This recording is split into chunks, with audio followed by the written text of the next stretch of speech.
Hey, good morning. It's Tuesday morning, day after the holiday Monday, Victoria Day here in Canada.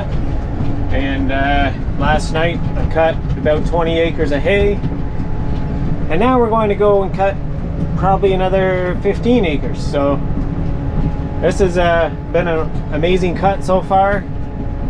Grass has grown really well. There's a lot of clover, alfalfa, and some different grasses in there. And I think this is going to make incredible feed. So this is a really fun field to cut. Looks beautiful, it's very satisfying. One of my favorite things to do.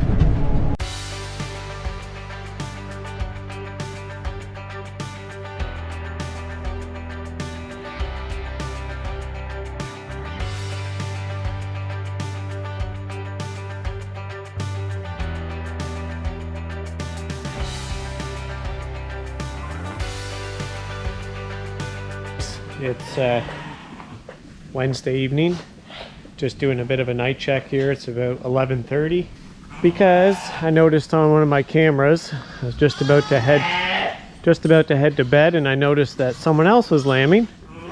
We're actually getting to the end. I think we've got about 7 or 8 ewe lambs over there still, and 5 or 6 mature ones here. So Isaac just put those ones there in a pen. I believe, I don't know, 9:30. And I noticed that this one here just started. So we're gonna get her put in a pen so that I know they're taken care of for the night. We've got triplets in here. Twins in there. Triplets in there, triplets in there, and we'll see what she has. You know. Come on, come on.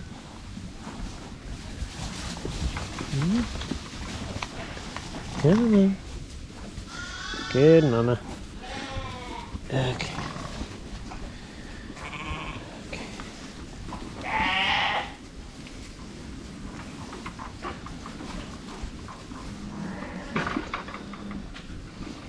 Gonna get you some more bedding. So this has been one of those lambings where it's not like it's going crazy on a regular basis. It's more you get, you know, 2 or 3 one time and another random one like tonight at 11:30. So it's not super intense, and sometimes that's good and sometimes it's not. Now it's kind of like, you know, you're not on guard as much as you maybe should be. Make sure everything's going perfectly, but generally speaking they handle things pretty good on their own. So the other day we went through a big group of ram lambs, and we've selected about, I don't know, 18 to 20 in here for rams that could make good breeding stock material. So we got to go through them further, check each one over a little more carefully, run a few more numbers on them. We shipped out a bunch of ram lambs this past week. Hopefully the market stayed strong. I think they're between 70 and 80 pounds, so we'll see how they do. This group over here, we're starting the weaning process. So we've got them just on the dry hay here. We took them off the nice, highly nutritious clover hay that we've been feeding them. This one's pretty little. Hey mama, we're just checking out your newbie.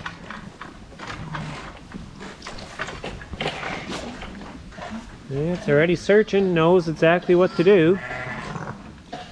I should probably check her for milk.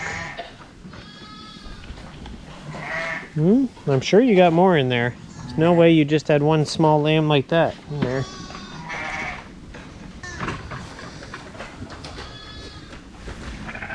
A little bit there.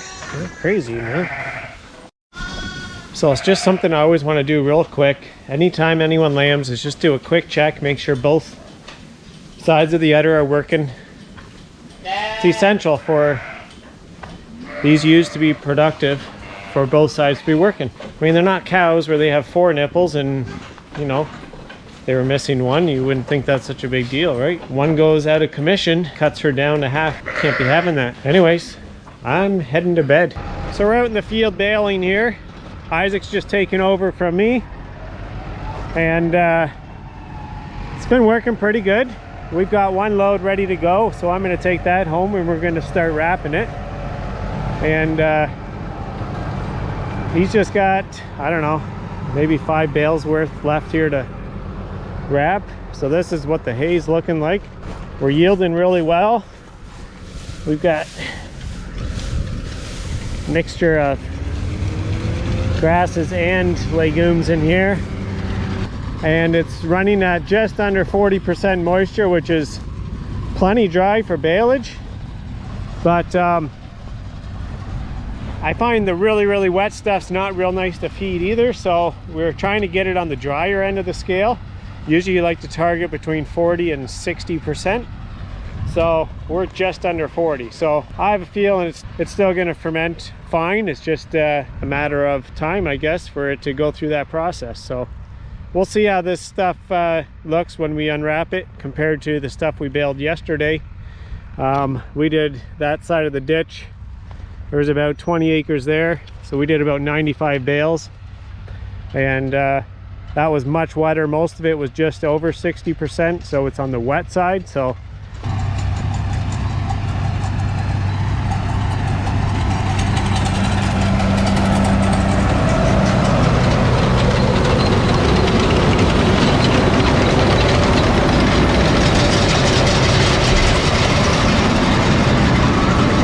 wrapping it right now with the net wrap.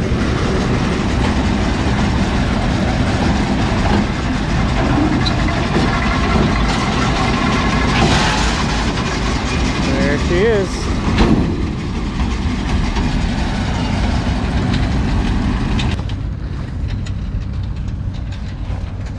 Very hard bale. So that's what we've been busy with the last couple days. So I'll show you how we go about wrapping them. The wrapping machine is a pretty cool thing. Once I get these home, I'll show you how we do it. So here we are in the barnyard. We've got a bunch left over here from yesterday. We didn't want to start a new row. Someone else also needed to use the wrapper. This bale wrapper is not ours. It's something that we're just renting from someone. So I'm going to get this thing ready to go and set up.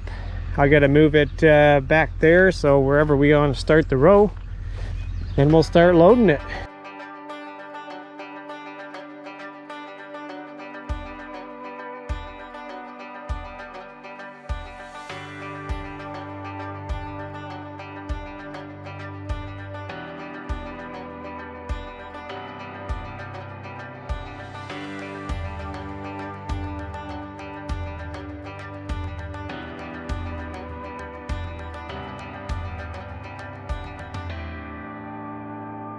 So the reason that we're putting plastic on the ends, of course, is to, just like we did on those ones right there, is just to seal up those ends to keep the oxygen out. You want to limit the oxygen going into these tube lines here as much as possible, because as soon as you get oxygen in there, that allows things to spoil. So the biggest key thing with this whole process is to keep it as airtight as possible, which is why it's wrapped probably 6 times with that wrap there, and seals it up pretty much completely, so that that fermentation process can complete itself and preserve this hay. This hay, if it's wrapped properly, could last at least 1 year, up to maybe even 2 years.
Hey guys, Dad's just wrapping right now. He's got, I think, 2 more bales left to wrap.